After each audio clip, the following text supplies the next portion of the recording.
ganda ng kanta mo, Sean, at ang ganda ng pagkakakanta mo. Ito'y Phil-pop song na kinanta ni Ate Kyla. Ay, nako, napapanahon po ngayon ang salbabida talaga. At eto nga kaya, tanungin natin ang ating judges. Lumutang kaya ang performance mo sa kanila? Salbabida? Tanungin na natin, Ate Reg. Alam mo, lutang na lutang ang performance ni Sean. Bagamat hindi ako masyadong familiar with the song, nagustuhan ko pa rin yung performance.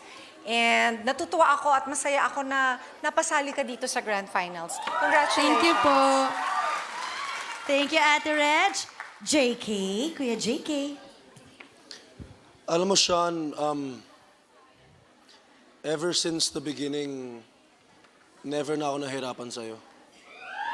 Thank you po. Kasi, Sean, magaling ka. Magaling ka, Sean. Congrats.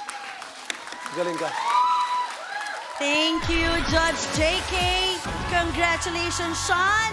Salamat, judges. At para naman sa ating viewers, kapag binuksan na po natin ang voting lines, just use your registered Google Mail account, scan the QR code na nakikita niyo po sa inyong screen, or log on to joynow.ph/idolkidsph at i-click niyo lang po ang picture ni Sean para iboto siya.